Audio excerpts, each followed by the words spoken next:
Hello बच्चों। बेटा आज हम करने वाले हैं एटम्स एंड मॉलिक्यूल्स का लेक्चर नंबर 6 और एटम के बारे में हम बहुत सारी बातें कर चुके हैं और आज हम बात करने वाले हैं कि एटम कैसे एग्जिस्ट होता है ना। ये कैसे हमें मिलता है, हमें किस तरह से दिखने को मिलता है ना। तो हाउ डू एटम एग्जिस्ट, आज का ये टॉपिक है। बहुत ध्यान से सुनिएगा, अभी समझ में आ जाएगा, अच्छी बात है। नहीं तो फिर 10th तक आपको हर टीचर आके टोकेगा ये नहीं आता वो नहीं आता। चलो करो, एटम कैसे एग्जिस्ट होते हैं। अच्छा, तो बेटा मैंने पहले भी आपको बताया था इन लेक्चर्स में कि जो एटम है वो फ्री स्टेट में नहीं पाया जाता, सिंगल एटम नहीं पाया जाता ज्यादातर के।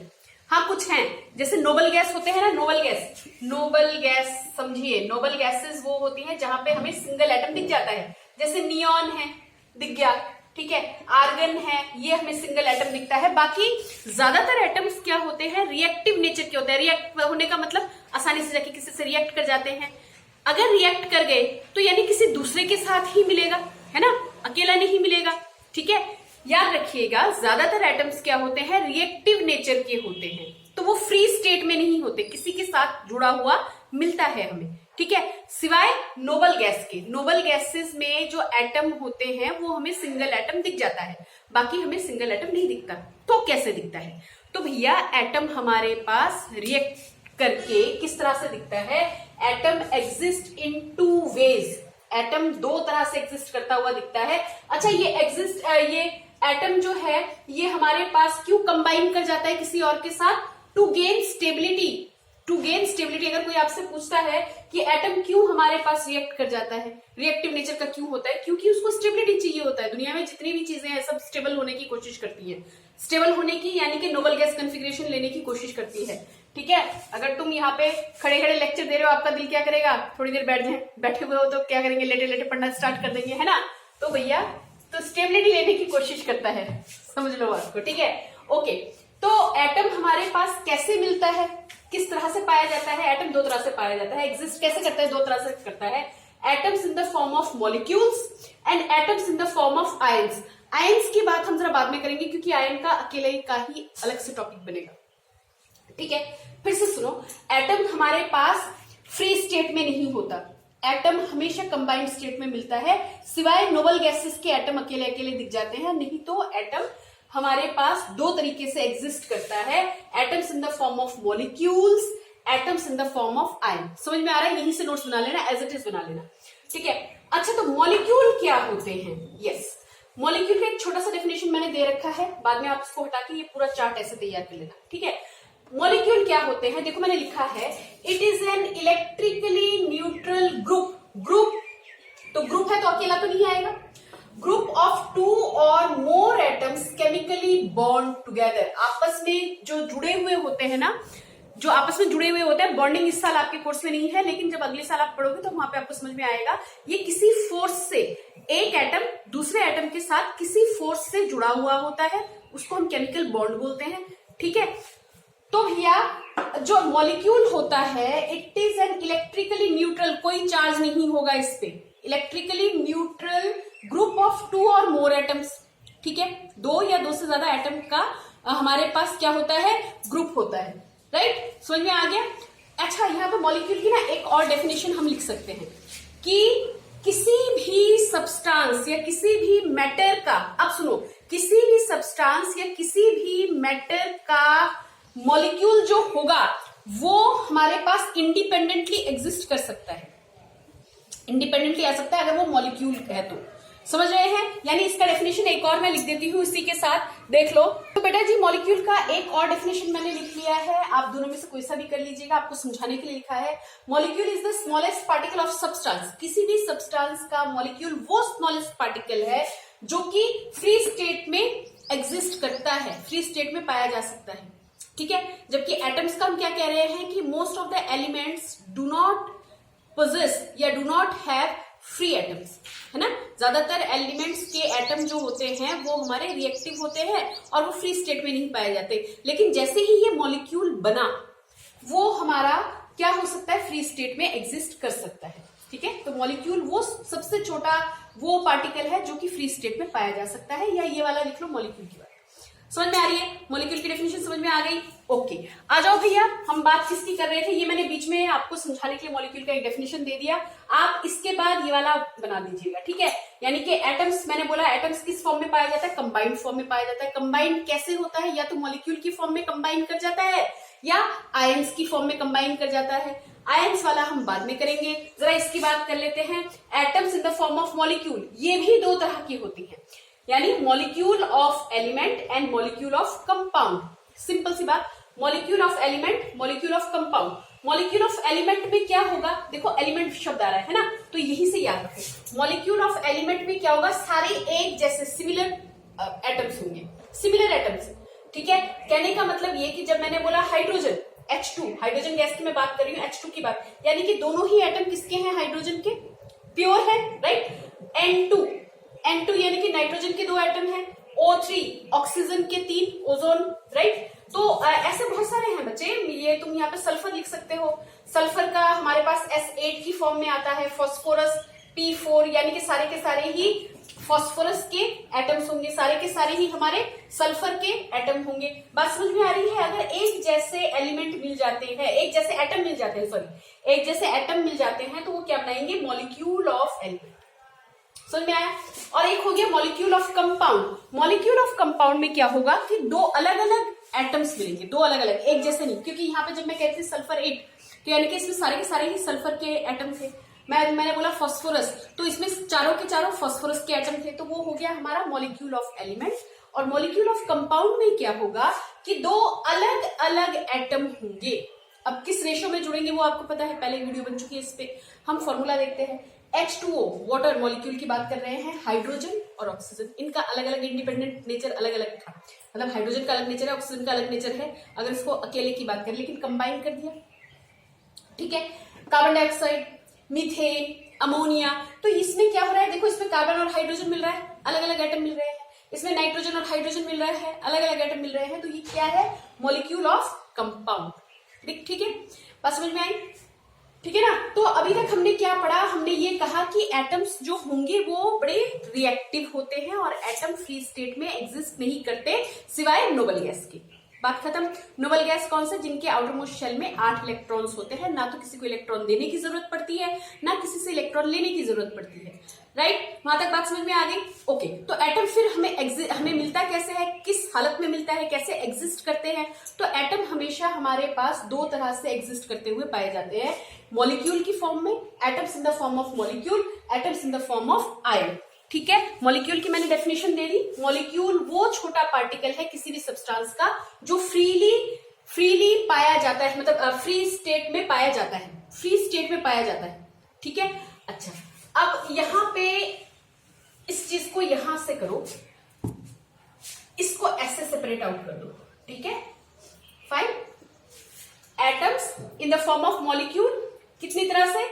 इन molecules of element, molecules of compound. Molecules of element में सारे एक जैसे एटम होंगे, मॉलिक्यूल्स ऑफ कंपाउंड में सारे अलग अलग, जो भी जुड़ेगा आपस में, जो भी रिएक्ट करेगा, वो कैसे होंगे? कंपाउंड वाले, यानी कि अलग अलग हमारे पास एटम्स होंगे।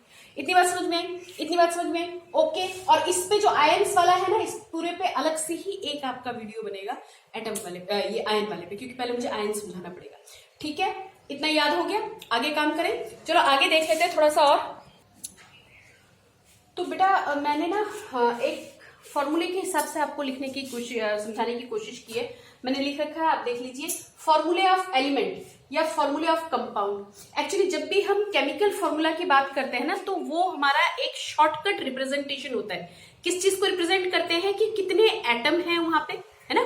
जो हम फॉर्मूला जो हम लिखते हैं ना, उसमें हम लिखते हैं कि भैया कितने कौन कौन से एटम हैं और कितने कितने हैं वो। ठीक है, बात समझ में आ रही है? नहीं समझ में आ रही तो समझ लो, देखो दोबारा देखो क्या है फॉर्मूले ऑफ एलिमेंट या फॉर्मूले ऑफ कंपाउंड। अभी हमने एलिमेंट और कंपाउंड के बारे में पढ़ लिया ना। ठीक है, फॉर्मूले ऑफ एलिमेंट में क्या देगा? It represent the composition of molecule. भैया कॉम्पोजिशन ऑफ मॉलिक्यूल, मैं मॉलिक्यूल की बात कर रही हूँ, तो मॉलिक्यूल कैसे? मॉलिक्यूल आपके एलिमेंट वाले भी हो सकते हैं, मॉलिक्यूल आपके कंपाउंड वाले भी हो सकते हैं। ठीक है, तो जब मैं एलिमेंट की बात कर रही हूँ, तो मैं यहाँ पे बात कर रही हूँ किसकी? It represent the composition of molecule in which symbol tells us the element. जहां पे जो सिंबल होंगे ना, देखो जैसे कार्बन को C से रिप्रेजेंट करते हो, हाइड्रोजन को H से, तो ये क्या होगा, सिंबल। ठीक है, तो in which symbol tells the element and the subscription. Subscriptions होते हैं जो लोअर में नंबर लगे हुए होंगे ना, यहाँ पे जैसे H2 लगा हुआ है ना, नीचे की तरफ लटका हुआ, ये सब्सक्रिप्शन कहलाता है। ठीक है, and the subscription tell us how many atoms are present in one molecule. एक मॉलिक्यूल में कितने एटम प्रेजेंट हैं और वो एलिमेंट जो है उसका सिंबल। बस समझ में आई। तो अगर मैं एलिमेंट ले रही हूं तो प्योर एटम्स की बात कर रहे हैं, यानी उसमें कुछ और मिला हुआ नहीं होगा, एक ही जैसा होगा। कार्बन है तो सारे के सारे कार्बन होंगे। ठीक है, जब मैं एलिमेंट की बात कर रही हूं, जब कंपाउंड की बात करूंगी तो अलग अलग एटम मिल जाएगा। ओके, तो हाइड्रोजन H2, ऑक्सीजन O2, ये क्या बता रहा है, हाइड्रोजन यानी कि हमारा जो एलिमेंट है वो कौन सा है, H है ना, और कितने हैं, 2, राइट। ऑक्सीजन सिंबल क्या है, O, और कितने हैं, 2। बात समझ में आ रही है। सल्फर किस सिंबल से रिप्रेजेंट करते हैं, S, ये अजीब सा लिख दिया है ना, S, और ये कितना इसमें 8, S के कितने 8, सल्फर के कितने 8 एटम। समझ में आया। अब यहाँ पे एक टर्म आता है हमारे पास, नंबर एटोमिसिटी, एक टर्म आता है। क्या टर्म आता है, एटोमिसिटी। एटोमिसिटी क्या होता है कि कितने एटम प्रेजेंट हैं, कितने एटम प्रेजेंट हैं एक मॉलिक्यूल के अंदर, कितने एटम प्रेजेंट है एक मॉलिक्यूल के अंदर। अगर हमने कोई मॉलिक्यूल तैयार किया या हमारे पास कोई मॉलिक्यूल है, ठीक है, उसके अंदर कितने एटम प्रेजेंट हैं। अब सुनो, जैसे यहाँ पे 2 एटम प्रेजेंट है, हाइड्रोजन के कितने एटम दिख रहे हैं, 2। यहाँ पे ऑक्सीजन के कितने एटम दिख रहे हैं, 2। यहाँ पे क्लोरीन के कितने एटम दिख रहे हैं, 2। और यहाँ पे सल्फर के कितने एटम दिख रहे हैं, 8। इस तरीके से अगर हम कैटेगरी बनाते हैं ना, तो हमारे पास mono atomic, di atomic, tri atomic करके एटोमिसिटी आ जाता है। तो एटोमिसिटी की हम जब बात करते हैं, इसका मतलब मैं भी लिख के भी समझा देती हूँ, अभी लिख के भी समझा देती हूँ। एटोमिसिटी का मतलब क्या होता है कि कितने किसी मॉलिक्यूल के अंदर कितने नंबर ऑफ एटम कितने प्रेजेंट है, मॉलिक्यूल ऑफ एन एलिमेंट के अंदर कितने नंबर ऑफ एटम प्रेजेंट है। करें, देखो अगर मैं इसको अभी समझाती हूँ। पहले देखिए, एटोमिसिटी हमारे पास मोनो एटोमिक की बात करते हैं। मोनो एटोमिक, जिनके पास अकेला एटम पड़ा हुआ हो, जैसे जितने भी नोबल गैस हैं, जितने भी नोबल गैसेस हैं, ठीक है, नोबल गैस कौन से तुम्हारे पास हो गया, आर्गन हो गया, क्रिप्टॉन हो गया, नियॉन हो गया, इन सब की एटोमिसिटी कितनी है, 1। अरे अकेला अकेला दिख रहा है ना।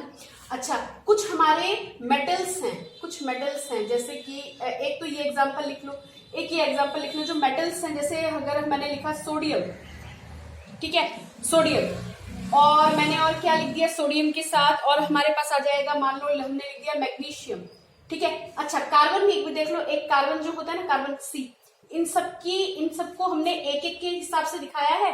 कितना एटम दिख रहा है, एक एटम इसका, एक एटम इसका, एक एटम इसका, एक एटम इसका, एक एटम इसका। जिनका हमारे पास नंबर ऑफ एटम एक दिख जाए, वो मोनो एटोमिक होते हैं। कौन से, मोनो एटोमिक होते हैं। समझ आई बात। अब जिनमें जैसे इसमें H2 लगा हुआ है ना, कितने एटम दिख रहे हैं, नंबर ऑफ एटम कितने दिख रहे हैं, 2। क्या हो जाएगा, डाई एटोमिक। क्या हो जाएगा, डाई एटोमिक। तो एटोमिसिटी यहाँ पे मैं लिख दूं, डाई एटोमिक, जिनमें नंबर ऑफ एटम कितने हो जाए, नंबर ऑफ एटम कितने दिख जाए आपको, 2। ठीक है, जैसे ये हो गया आपके पास H2O2 Cl2 दिख रहा है, दो एटम दिख रहे हैं। बोलो बात समझ में आ रही है। ट्राई एटोमिक की बात करते हैं, यहीं पे कर दें, यहां से लिख लो, ट्राई एटोमिक की बात करो भैया जी, ट्राई एटोमिक की बात करते हैं। ट्राई एटोमिक में तुमने अभी भी ओजोन किया था, O3, ऑक्सीजन के कितने एटम दिख रहे हैं, 3।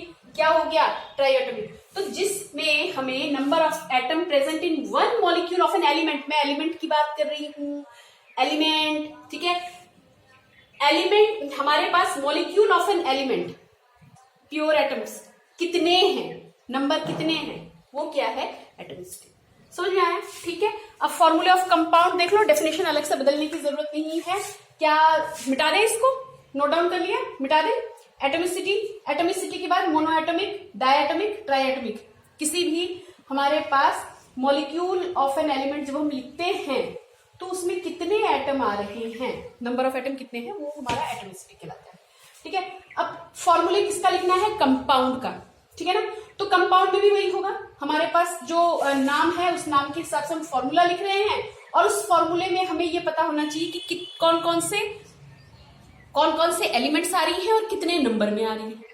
पर यहाँ पे कंपाउंड की बात कर रहे हैं, है ना, तो कंपाउंड है तो डिफरेंट डिफरेंट आपको एलिमेंट्स मिल जाएंगे। वहां पे तो प्योर आपको एलिमेंट्स मिल रहे थे, एक ही जैसे मिल रहे थे सारे। बात समझ में आई? कहीं पे कोई कंफ्यूजन हो प्लीज कमेंट बॉक्स में कमेंट कर दीजिएगा, मैं दोबारा से इसके ऊपर कुछ काम कर लूंगी आप लोगों के लिए, या शॉर्ट बनाने की कोशिश करेंगे। वाटर H2O, हाइड्रोजन, इसमें एलिमेंट कौन कौन से इन्वॉल्व हैं? हाइड्रोजन और ऑक्सीजन। ठीक है, अब आपसे पूछ लेगा कितने हाइड्रोजन कितने ऑक्सीजन, आपको दिख ही रहा है हाइड्रोजन के कितने 2 नंबर ऑफ एटम और ऑक्सीजन का कितना 1। ठीक है, अमोनिया, नाइट्रोजन दिख रहा है, हाइड्रोजन दिख रहा है, नाइट्रोजन का 1, हाइड्रोजन का 3। मीथेन, अच्छा मीथेन आपने अभी पढ़ा नहीं होगा 9th क्लास में, पर आप पढ़ेंगे तो अभी पढ़ लो, मीथेन गैस के बारे में हम बात कर रहे हैं यहाँ पे। तो C कार्बन, एक अकेला, हाइड्रोजन के 4। समझ में आया? समझ में आया? नहीं समझ में आया तो फिर से समझा देंगे, कोई बात नहीं। ठीक है, पर आप पढ़िए बेटा, पढ़िए, बहुत अच्छे से पढ़िए, और प्लीज इस तरह से नोट्स बना के पढ़िए ताकि आप जब आगे काम करने बैठे शॉर्ट में हो जाए। ठीक है बेटा, चलो मिलते हैं, बाय बाय।